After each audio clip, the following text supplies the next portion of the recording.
All right. Hi and good morning. I hope people are able to see us and are able to see us because for me the tools are not showing up, but that's totally fine. We're gonna have a good time. Good morning, everyone, and thank you so much for joining our little webinar. I see people are still coming in, so we're just gonna kick off with intros. This is the welcome to the Beyond Vanity webinar where we're gonna talk about social media in 2026. I'm here with my co-host Annie Tergonia, and we're just gonna have a good fun or good time, I wanted to say. Let me share my screen. I see people coming in still live. That is fantastic. During this session, it probably will go rather fast because that's what social media is all about, and that's what we're going to focus on. But before we dive into our webinar, introducing Annie. Thank you. So I'm Annie Triconia, Senior Account Director here at ROI DNA in the UK. I'm a digital specialist with nearly 10 years of expertise in content strategy, social media comms, influencer marketing, digital exec comms, and predominantly have focused my expertise in the tech sector, corporate sector, but as every digital specialist, always doing a little bit of everything. And over to you, Frank. Thank you. My name is Frank van de Koppel. For those who don't know me, I am the Director of Creative Strategy and Digital Lead at Europe, no, Continental Europe at Hotwire. And I bring over a decade of experience in creative strategy with all things social media, influencer marketing, and content marketing. And I think it's fair to say that both Annie and I are kind of chronically online, but as you will notice, with a very healthy view on social media, because we're both students of the way the channels are being used. Um, as During this session, things will go rather fast, so feel free to put in questions in the Q&A and into the chat. We have this recording will be made public or available after the webinar, probably somewhere next week, because we have weekend soon. But to introduce us to the actual matter, and I see there's quite a lot of people already joined. From Billboard to Decision Engine, we're going to have a look at the new metrics of success for social media specifically. Social media is the largest stage there is digitally in the world. The most people are on social media. We have it's incredible adoption numbers for good and for bad. We're going to focus on the more positive side of things today.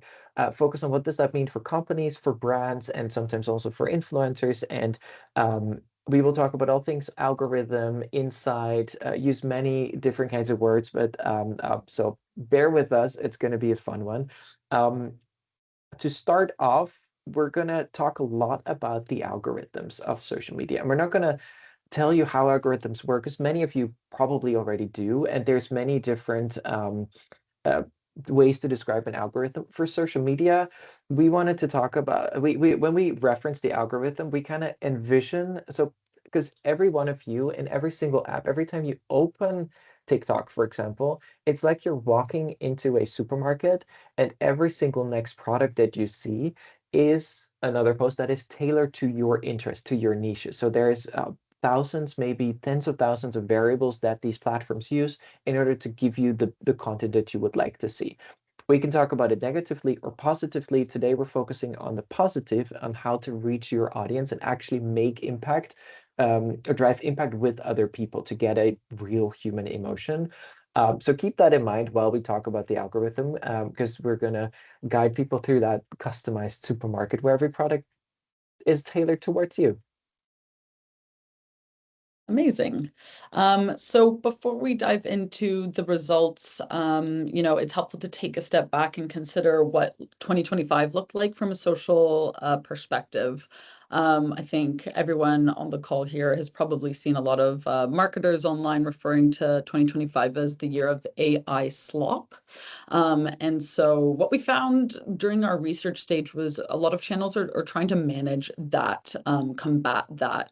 Trying to ensure that the algorithms are prioritizing quality content, ensuring that's served up to audiences more than just content that's being churned out for the sake of content. So it's helpful kind of context to lay the background for what 2026 is going to look like moving forward. So we found that there's very much a shift from broadcast to and reach to community-led growth. It's important to remember that way back when social channels were created some 20 odd years ago, it was a format for community. And so it appears we're trying to get back to that a bit better. The sort of decision engine that algorithms are playing a role in is moving away from passive signals like views and likes, and they're moving more towards active signals that demonstrate genuine intent. So on the right-hand side here, we've put together a bit of a pyramid of intent to break down what that means, and ranking the various engagement by depth of commitment and algorithmic value. So we'll start at the bottom. Base starts with likes. And that's not to say that these metrics aren't still important. They all play a role. They are all feeding the algorithm different signals. But in terms of highest priority, likes is coming in towards the bottom end of the spectrum. They are still signaling that somebody is seeing a piece of content, they've actively engaged with it. However, it's quite low effort action. It signals broad awareness, but it doesn't really offer much more in terms of proof of value and actual connection. So moving up the pyramid, we are sat in the middle now at comments. Comments are representing a step more towards community. They signal an active dialogue, a willingness to engage, moving users from passive observer to a bit more of an active participant in the conversation brands and influencers are trying to create online. And then at the top of the funnel, we have saves and shares, which is more focused on intent and advocacy, or signals of intent and advocacy. They're powerful signals showing internal intent. You know, a save is something that you yourself have chosen to come back to. They're also representing external advocacy. A share is something you've chosen to send beyond yourself to your wider network to either educate your friends, entertain your friends, etc. And just one add here is that so with all of this, this kind of signifies the era of nichification that we widely discussed this week. Especially the saves and shares is definitely one of those things. So so social media algorithms are trying to tailor much more to your niche interests rather than broad, big interests that everybody shares. Like in the old days of social media, it's much more niche. When I say old days of social media, we're looking at a much lower user number and penetration of the global population in terms of social media. Right now, we're on really high adoption numbers, so that means that everyone's there. So more interests equals more fun. Mm-hmm. Exactly. And I think we're going to dive a little bit deeper into saves and shares specifically because it's something we've been talking a lot about with clients. Kind of what do these metrics mean? How do we need to start monitoring them, maybe benchmarking them in the decision engine era. You know, passive consumption just doesn't really cut it anymore. So yes, measuring all of the metrics we have historically done is important. However, what do these metrics mean? A save is a signal of utility. It's acting as a sort of digital bookmark, something that you can come back to time and time again. It's valuable enough for a user to revisit something before they make a final decision, maybe to purchase a product, maybe to continue their education journey. And then in terms of shares, they are a signal of advocacy because obviously it acts as a peer-to-peer endorsement. You're showcasing that you trust the content that you've sent to a friend. You're choosing to share it from one individual to another. You're driving that kind of community-led growth as well. So the end user is playing a part in what that content continues to deliver beyond just the initial publishing stage. So, you know, we've looked at data from industry leaders like Sprinkler, Adobe, and beyond that, but platforms very much appear to be prioritizing these high intent actions. So, you know, saves, shares, comments, likes, that's kind of like the flow of priority that will help shape the discussion we're going to have today.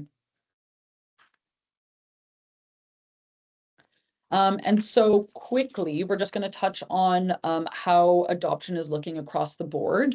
I think we have found so today's discussion is focusing on these 5 platforms. Obviously, there are many more platforms that people are using, brands are using. These are just the top 5 players that are across the board, like still very much growing in mass adoption.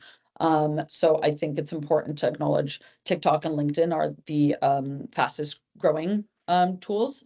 Um, Also, one thing to comment on around like the demographics of users who are adopting and using each of these platforms, there is some preconceived notions about like who is on TikTok, what audiences are we able to reach through this platform. Increasingly, TikTok adoption by older generations is accelerating very rapidly, moving beyond just the Gen Z roots where it did start years ago. So, adoption in multi-generational audiences aged 35 to 44, growth from 2019 to 2025 grew 529%. So they're coming year over year. It's growing. This is a demographic that sees the value, entertainment, education on these platforms. And LinkedIn, we all know, it continues to be the best channel to really reach business decision makers. So for our customers, our clients, it's a very important channel to be leveraging effectively. All right, and then we dive into the first platform. So as Annie said, we're going to focus on the major feed-led platforms. And something to keep in mind before we dive into all these different factors is that you can also recognize these things yourself while using social media. And that is how Annie and I stay sane and chronically online at the same time, because we're basically studying how people use these channels to use that as an advantage for, well, you all here today in the room. So really like think about the next time that you that right like share some memes on Instagram from a specific account. That account will start showing up more and more, and it's going to talk about TikTok in a bit, which like I'm fascinated with that algorithm, the way it does, because you really start to notice certain things after a little bit of time. But that might just be our little nerdiness. Then diving into Instagram. So from likes to loyalty, Instagram rewards real value. So looking at something that has been creeping in over the past few years, watch time is key. So looking at completion rates, that's the rate that your viewers have completed the video to determine reach. And watch time is the amount of time that the video has been watched. It's calculated differently across the platform, so don't get confused there. The first 3 seconds are still critical, but it's really important to optimize your videos so that the videos are watched longer. So not just an attention hook, not just a thing to stop scrolling into the Reels feed, for example, but to really deliver something of value. There should be a counter somewhere of the amount of times that Annie and I will use the word value, because that's kind of like the overall thing. Then DMs and shares outweigh likes by 3 to 5 times. DMs and shares, or DM shares, sorry, that's a funny DM share. DM shares out signal to the algorithm intent and drive discovery to new audiences. So that is the thing that I just mentioned with the memes. You're sending memes to your friends, but that can also be right, like your favorite artist is coming to your town or city for a concert. That's something you would share with friends. And there's many more of those posts that you would share with friends. It's not just memes. It can be something worthwhile, something share-while, says something about you or something that the other person might like. And that is something that drives a lot of reach and engagement in the algorithm. And in certain regions and certain pages, you can already see that number publicly, which is a really good indication of how a post is doing. And it might be corroborated by likes and comments there. Then the next one, that is arguably those two DM shares and saves are the most important KPIs on Instagram at the moment. Saves signal lasting value. So the algorithm interprets saves as evidence of long-term relevance. So you are literally telling to Instagram, this post is so relevant to me that I will come back later to find it again and read it again. Now, the joke's on all of us, basically, because I don't know if anyone has ever tried to find a saved post, but you will basically it's really hard to find. You have to go to your profile, to your settings, click one more time, and then you find your saves there in the folders that you have created. I have actually done that a few times because it's fun to find your old posts, but that is a really important one. You see a lot of these slider posts with a lot of information in there, how-tos. I, for example, follow a lot of photographers and they all suddenly start doing the how I made this photo into like a slider post or a carousel with added value. The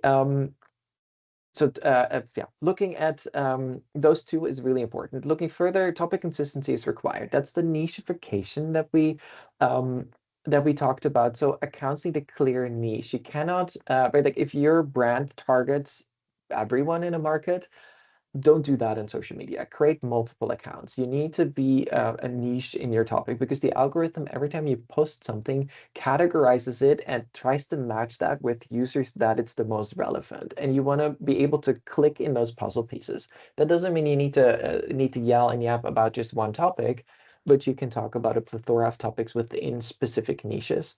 A really great example is Netflix that has been doing this for a few years now. Is they don't just have their country pages and the pages for their shows. They now also have what I call genre pages or category pages, like Netflix is a joke, Netflix most, and there's multiple of those. There's a sci-fi one, there's Netflix Geek that all entertain a specific niche with content from their service. And now that's a pretty I think it's pretty brilliant, but it's a simple way of transferring the Netflix brand onto social media. Think about that. What could that mean for your brand, right? Like what value or what niche can you highlight? Then going one step further, this is something that was launched last year in July, and Annie and I discussed this morning. We have not actually seen this happening, but using hashtags as keywords on your Instagram posts will now allow them to show up uh, in Google search results or organic search results. The only thing you have to do is make sure your profile is set to the correct privacy setting so that it's able to crawl. And that means that all your text elements on your profile, so captions, bios, the alt text on your images, don't forget about those, are crawlable and function like web SEO. I have not seen this really, but it's definitely a Yeah. change. I think it'll be interesting to see when that starts to show up because we started talking about this back in like September when that change initially happened, but haven't quite seen the results off the back of that yet. Exactly. But it's another step towards something that Annie will talk about later, how social media is slowly taking over search. And I know we all talk about AI search, but you're in for a ride there. Then two more points on Instagram. So original content is definitely rewarded and synthetic is penalized. That comes from a lot of different studies. The platforms also force you to disclose if content is AI created or not. And organic content definitely outperforms everything, and also hybrid content there that goes together with the shift that Instagram prefers original content, meaning that these meme accounts that we all follow and share, they basically repost the same post from other pages. They screenshot it and just post it. That's a duplicate post, and Instagram is shifting the reach towards those original creators. And that those two go hand in hand. So we'll see the downfall of meme pages basically, unless if they create their own cool memes like the oat milk elite. And then the follower account is now finally decoupled from reach. That means that every post is tested on a small audience first. Then again, going back to the algorithm, it finds the audience that is most likely to engage with that based on those factors. If there's any engagement at all, the algorithm further distributes your posts and shows it to more people. Then to my least favorite channel, but I'm happy I get to do this one because this is where it all started, right? Looking at Facebook in 2026, still the largest channel, and that is in part due to what Annie talked about earlier about the different stages of user adoption across generations, etc. Facebook is still a behemoth in the social biz, even though Gen Z and even millennials are no longer really interested. But the following is good to know. 30% of your feed is now recommended from accounts that you don't follow. So your feed is now more recommendation algorithm. 20 years ago, when Facebook just came around, it was fully only what you followed and who you were friends with, and now that's fully shifting to this. Saves, shares, and comments outweigh likes, basically. Similar to Instagram, the meaningful interactions are so much more important. Groups actually do the majority of the engagement, so 1.8 billion monthly users globally. That's the only thing that I use Facebook for, and you also see that being prioritized in your feed. video is important. Topic consistency, similar to Instagram, is very important that you keep to your own niche kind of and explore that rather than trying to talk to everyone on one page. You can do multiple pages. Original content is rewarded. So AI content and recycled stuff is getting penalized in the algorithm. And then publisher referral traffic was an interesting one because a few years back, Facebook was one of the prime traffic drivers for bigger news websites and also smaller ones. And that is now slowly rebounding after because they're working on changes to get those publishers back because the publishers turned their backs to them basically. And then I'll give it over to Annie for TikTok. Thank you. All right, so delving into TikTok. I think first off here, it's not so much about the viral lottery anymore. People, a lot of clients, I think maybe like a year or two ago, used to often come to us, asking how do we go viral? And it's really not about the virality element anymore. It's about a deeper engagement, depth in community building, because it is the original intent of a lot of these channels. So prioritizing meaningful engagement over passive consumption, it's a trend across all of these platforms, to be honest with you. So similar to what we'd spoken about at the top of the call, likes and views and watch time are being downweighed for comments, saves, and shares. It's just something to start shifting your perception about across the board. In terms of rewatch time and completion rate, it's interesting. I think for TikTok specifically, content can be very short form. So if you leave content open and you're trying to wrap your head around, maybe it's a recipe, maybe it's a piece or step-by-step guide that contains a lot of different nitty-gritty elements, you're often rewatching a short form video multiple times. And the algorithm is really paying attention to replays and time spent. That's really important for ranking factors on the For You page. I think we also saw some data that was saying that if TikTok video gets completion rate around like 75 to 100%, that's when the algorithm really starts to aggressively boost a video. And also that's compounded with when people are saving and sharing it, the factors are all working together to tell the algorithm. It's not so much about, did people like this video? The algorithm's looking to understand, did people watch this and did they keep watching this? So it's a bit of a mindset shift to get yourself into. In terms of TikTok as a search engine, Frank had mentioned this earlier.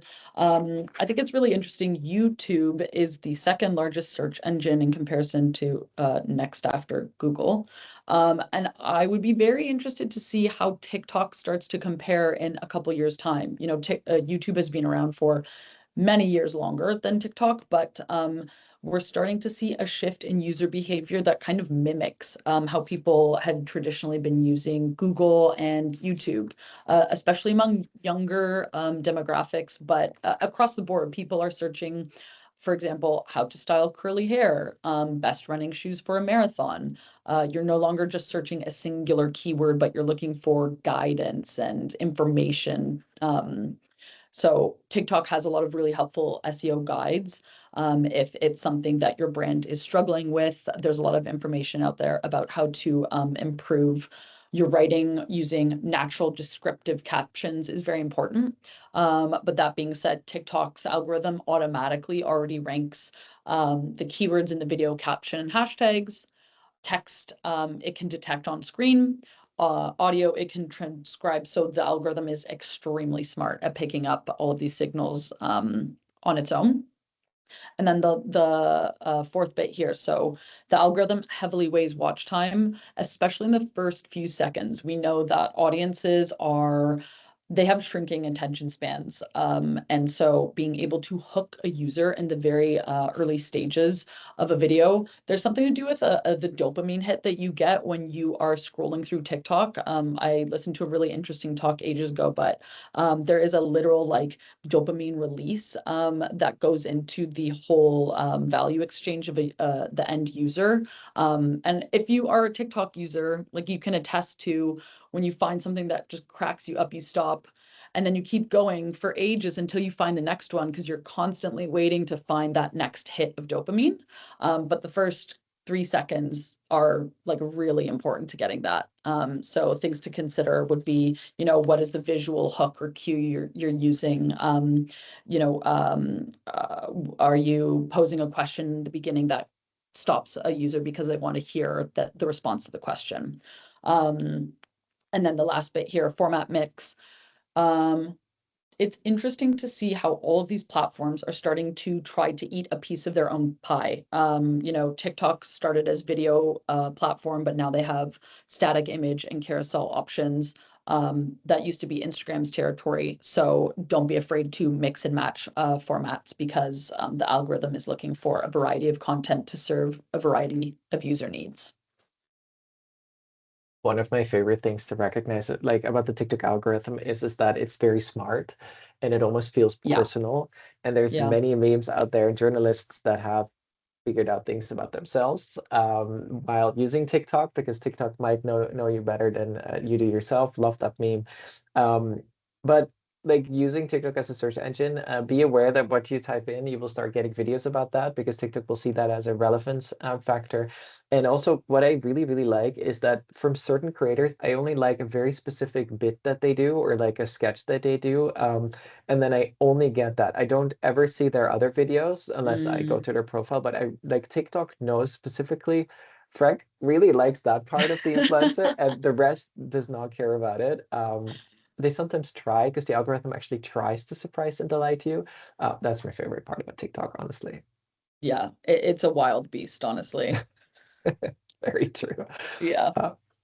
Uh, But maybe even wilder is YouTube. As all things with digital, nothing is ever easy. YouTube doesn't have one algorithm, it has five, of course, naturally. So YouTube has home, suggested videos, search, subscriptions, and shorts algorithm, because each of those are options and areas in the YouTube ecosystem are giving you different things based on different needs. So what works with one algorithm for shorts doesn't necessarily mean you can do the exact same approach for suggested videos, for example. So first up, we've got viewer satisfaction over video length. Oh, thank you, Frank. So interestingly, in 2025, there was a very big shift for satisfaction weighted discovery on YouTube. So the algorithm measures whether viewers felt their time was actually well spent, not just, did they watch a bunch of videos. So how does YouTube do that? They have surveys that they distribute asking viewers to rate videos. And then they also have a sentiment modeling system, which means that basically, comment tone and sentiment now factors into recommendations. So interesting to see that is something that shifted last year massively. Session time is also a new key metric. Watch time, audience retention, click-through rate, they are core signals. So, how long a viewer stays in YouTube after your video matters not just to your video that came first, but also to the video afterwards. Starting to see that like the whole ecosystem impacts the video before you and after you. It's an extremely complex beast. Shares are a strong quality signal, if not the strongest. Off platform, when you're sharing a link to a YouTube video through WhatsApp, Discord, that is all being weighted very heavily by YouTube. I guess they're just trying to capture the full weight and ecosystem of content sharing that goes beyond its walls. The Shorts algorithm. So it operates separately, as I mentioned earlier. Um, Shorts are now serving as a bit of a testing ground for long form recommendations. So the differences between shorts and long form video include that click-through rate actually doesn't matter in the shorts algorithm. So users are swiping through shorts, they don't actually click thumbnails. So the key metric there is viewed versus swiped away. And then replays also count as pretty critical here. Similar kind of learning there compared to TikTok. The Shorts algorithm is operating a lot more similarly to TikTok's. In terms of subscriber count, we love to see this myth busted, jumping for joy. Subscriber count being decoupled from reach. The myth that you need a massive following to gain success is just not true anymore. We found that channels under 1,000 subscribers represent 30% of trending topic videos. And it's just an outdated metric to determine success, pretty much. And we see that across all channels now, right? Like same for Yes. Instagram, same for Facebook. I know TikTok didn't really start out that way anyway. Following for you from a user perspective is still relevant, I would say, because it's a way to not lose track of creators that you might lose in your algorithm. Like on Yeah. YouTube, you can just go into that specific area and find the channels that you're subscribed to. But from a brand, company, and influencer perspective, followers, I don't even want to talk about them anymore. It just does not matter to have success on social media. It's not an indicator. It's a massively outdated metric, I would say. So moving into LinkedIn, I think it's helpful just to take a step back very briefly and remember what the LinkedIn algorithm looks like, because it actually underwent a lot of changes last year. I think there were some changes a lot of people were not happy with, that LinkedIn reversed almost immediately. I think there was one where people's feeds were showing extremely outdated, like 2 weeks old posts or something like that, which they reverted. But in terms of how the algorithm works now, it's 4 stages. So stage 1 is focused on initial quality classification. So does LinkedIn see your content as spam, low quality, or high quality? If it's spam, potentially AI slop. It's not going to move forward in the stages, and it won't be fed to a wider network of viewers. Stage 2 is the initial audience test, passing through a small subset of your network. If it passes that test, stage 3 is engagement scoring. And so the algorithm's starting to think, okay, are people commenting? If they are commenting, what do the comments look like? Are they sharing, saving, all that good stuff? And then stage 4 is the extended distribution. So extending content beyond your personal network so that it, could go viral, or it's just reaching a wider network. So context for setting, but saves over superficial reactions. Again, this is kind of one we've been beating the drum against across all platforms. It's just helpful to note saves are a metric that haven't been rolled out globally yet. If this is a metric you want to start to measure for your company, just consider what market are you operating in, check if that metric is accessible in your market, go from there. Comments are a very powerful engagement metric. Again, same reason as with the other platforms. It shows that people deem your content valuable. The algorithm does pay very specific attention to the types of comments, the quality of the comments, who the comments are coming from, and also if you as the original poster are responding to comments, it's very important. Just using your channel as a broadcast board doesn't really work anymore. I think consistent posting is important. You don't have to do one post a day. Content for the sake of content is not great. But consistency is important. It lets the algorithm know you're here, you're sharing on a routine basis. You have something valuable to say to your audience. And then saves. I would say the last bit here is around content formats. There are a lot of different formats you can play around with. Don't be scared to trial things that maybe you haven't done before. One content format delivers different value than another. Polls, for example, are often an underutilized one, but it's a great way to gather information from your target audience, understand from them directly. So don't be afraid to test different formats. I think the AI part is so funny. Just last week, I saw several different people posting right, like people that never post, and they suddenly, it's what you pointed out this morning, Annie, is that suddenly with AI, people are posting 3 times a week that would never Yeah, post before.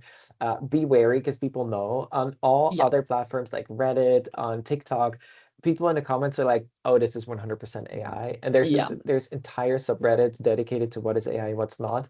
Surprisingly, this has not reached it to LinkedIn. It might be the professional context part of things is that you probably will not post in your colleagues' post, hey, this was AI. But please be original and definitely use AI to make really cool stuff. I saw 3 people saying the same thing, like creativity doesn't even live in slide decks. It lives out there. And seeing that exact same phrase 3 times, I was like, no, it actually lives in slide decks that are original. I So know. it's a very funny. So to round it up, or Annie, did you want to add anything on LinkedIn? No, no, you're all good. Great. I'm also don't want to add anything on LinkedIn. It's an interesting place. So before we get to questions that y'all posted in the chat, we wanted to quickly touch base on how to stay ahead. So we've highlighted a lot of things. We've shared a lot of strategic, creative, and tactical recommendations already and what to look out for. And keep in mind that you can spot these things on social media yourself as well. And we're talking about organic, not ads, because ads is just another full ballpark. We're talking about organic, which is arguably the biggest stage, right? How to stay ahead in 2026 on social media. First of all, and first and foremost, actually, spark interaction. So prioritize content that sparks real interaction. Design Yeah. it for a dialogue, not just for views. It's, as Annie pointed out, it's not just a broadcast channel. It is all based on communities. Just the way people are there for not just videos, okay, barring YouTube there, but they're there for a connection, to connect to a topic, to connect to a person. And brands are perfect to connect to identify with. So think in terms of prompts for your audience, save worthy insights, shareable formats, and invite your audience to contribute. And don't underestimate the power of a community and of user-generated content, for example. When done well, that can carry your entire brand. It's Hmm. insane. Hmm. Then hold attention. That's a good one. So you have to engineer to hold the attention until the end of a video of a post. We talked about what to do with videos, so completion rates, etc., that people need to watch it until the end. Um, that means you have to hook viewers fast and retain them until the final frame. So testing that, add narrative structures that work well, look at what other brands are doing. This goes beyond motion content. This is also for all those carousels, those sliders that you see on LinkedIn, on Instagram. Actually, basically all channels do that at this point. Even TikTok, you can swipe through frames. And keep in mind that the algorithms will like it when you scroll all the way to the end. And you do this by surprising your audience, honestly, by staying to your niche, by surprising them, bringing them something they haven't seen before, or highlighting something that they maybe haven't seen before. You don't have to be the original creator of everything, except you do. You have to stay focused, so strengthen your topic consistency and brand niche. We talked about this. Don't be a brand for anyone. Be a brand for very specific, for specific use cases, for specific audiences. Don't worry about alienating because it's social media. Not everyone will like you anyway or see your content. So better to talk to an audience that does want to see you and that you can play a specific role in. That goes much further than just being liked. You want to add value there, and you can work with many cool frameworks that Annie and I are happy to develop with you. And then again, go original. I can't say this yeah, often enough, but double down on original video that you produce, animate, create. There's so many cool ways that you can create videos. There's lovely illustrators out there that would be super happy to see something that was not created by AI. To create videos that will delight your audiences. Looking at the latest website refresh and some of the video campaigns from Hermes, for example, those are handcrafted illustrations that animate, and that is brilliant, beautiful, and audiences love that. So focus on authenticity and let the platform native formats win. And that's how you stay ahead of the curve in 2026. Any last words, or shall we get to the questions? I think we can go right into the questions because we got a few of them. That is perfect. I'm going to rapidly now go to the Q&A section. I got a few per Slack from our producer, Solan. Shout out to her. So B2B, I found the B2B question very interesting. So the Yeah. question is, which platforms are best for B2B audience beyond LinkedIn? I have an opinion, but do you want to dive into this one, Annie? I think it's unfortunately a very annoying response I would give, where it kind of depends on your business's or the brand's like goals and objectives, because and who your target audience is, because there are business targets almost across all of these channels, but they use them for very different reasons. It's like quite an annoying response, I think. But I wouldn't discount Instagram. Also, we've not really delved into organic versus paid differences, but Facebook, for example, I think in APAC, the paid media capabilities and reach are like really amazing. So a lot of brands find like that's their way that Facebook delivers value for them for B2B audience. It kind of depends on the business though. And I think definitely TikTok and YouTube are both one. YouTube is obvious for explanation type of content, right? Like if you're in the SaaS business, even if it's B2B, many of us will likely look for how to use your software Yeah. and to make the most of it and to get some trainings about that. Also, that is like trainings in itself is like a great content strategy. That's a very specific niche that you can focus on. You're the educator. That's content to be shared. It's fantastic. And then the follow-up question on this one was, do platform preferences vary from region to region?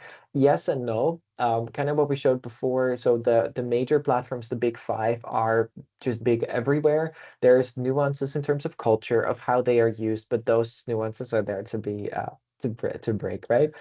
Yeah. Um, love this question. This is a good one. Mhm. Then I would say, is there any question, Annie, that you like particular? I mean, we can answer both of them.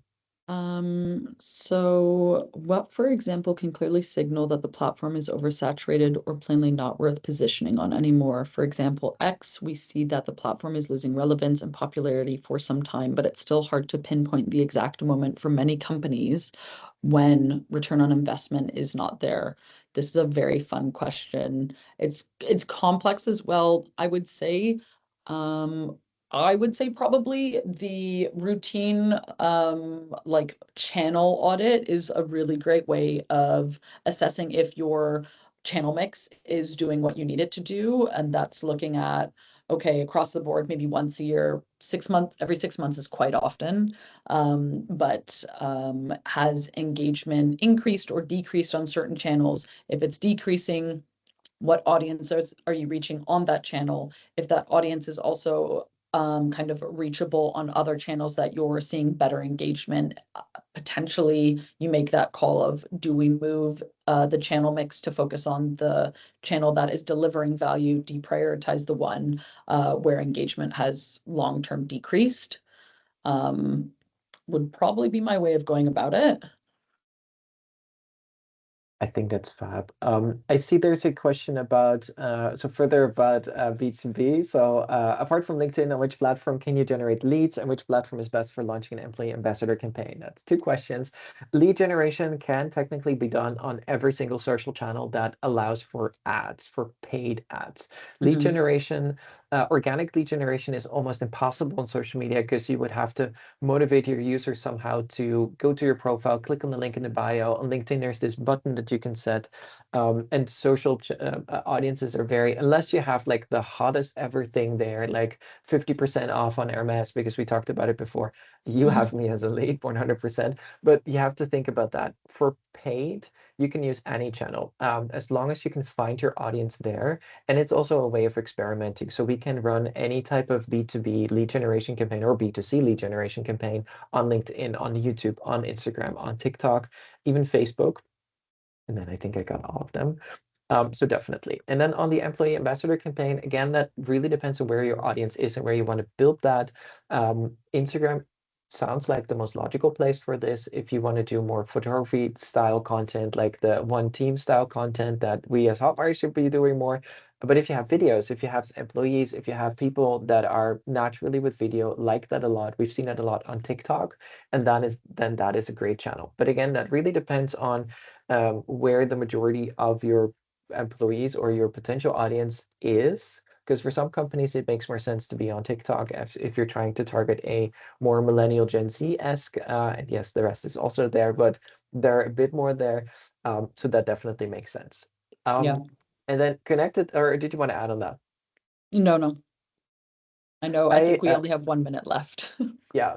So for those who have to go, thank you.